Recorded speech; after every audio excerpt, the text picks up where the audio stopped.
Today, Junior Senator Tim Kaine unveiled the Troop Talent Act of 2013, his first bill as a United States Congressman. And this bill aims to assist military veterans in their transition to life outside the armed forces. Today, Senator Kaine joins us in the studio to tell us more about his first piece of national legislation. Good to see you. Hey, Julie. Great to be with you today. Tell us about this. This isn't a very important issue. It is. Well, I'm on the Armed Services Committee, and the tradition of a first bill is you should make it about something you really care about.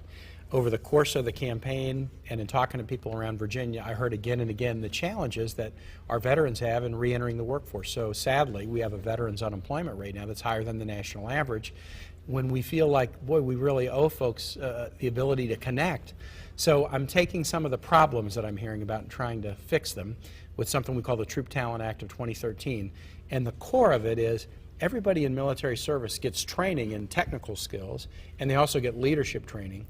But when they get into the civilian world, if the civilian workforce doesn't understand the skills they bring to the table, then they may not be able to get traction.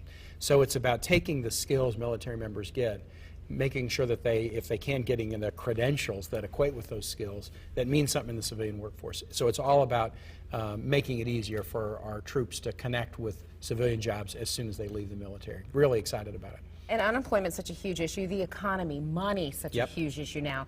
Lately, we're hearing more states reporting budget surpluses, and for many states, it's against the law for them to have a deficit. You know this better than anyone. You worked as a governor in Virginia under similar conditions. So, as a senator, would you vote for an amendment requiring a federal balanced budget? How do you feel about that? I'm very, very supportive of balanced budgets if we did them like the state did them. Some of the amendments that are on the table, they call themselves balanced budgets amendments, but they're actually require supermajority votes for all kinds of things, and I don't support that. We had a balanced budget as recently as 10 years ago with the Constitution and laws that we have right now. The real issue is to make sure that members of Congress just, cast the right votes about budgets. I'm really proud that I'm on the Senate Budget Committee. When I got elected, Julie, the Senate hadn't passed a budget for 4 years. I campaigned against that as a candidate. I got on the committee. I agitated with others. We got to start passing budgets again. We passed a budget on March 23rd. And felt very good about it. We have to now find a compromise with the House budget because they're a little bit different, but that's what we're going to be working on next. And just making the right decisions is the key. And we got to get our deficit, manage it better, but we also have to, grow jobs and grow the economy.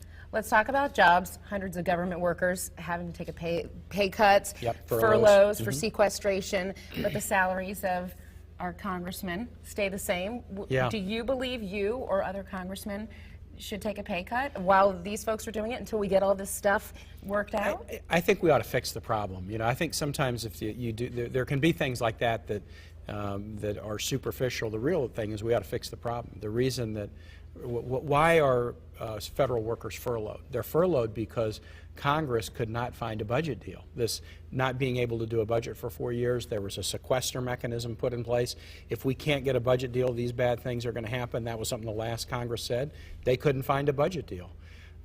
We are now in a new Congress. I've come to the body with the pledge that we're going to try to do the right thing, fiscally responsible thing. We've passed a budget. The budget goes into effect on October 1. It's for that fiscal year. We appreciate you coming in to see us when you're in the hometown. Yeah, well, I'm not moving. I'm here in Richmond. I have a little place to stay up there during the middle of the week, but we're living right where we've lived for the last 20 years. All right. Thank you for coming in. Thanks, we Julie. appreciate it.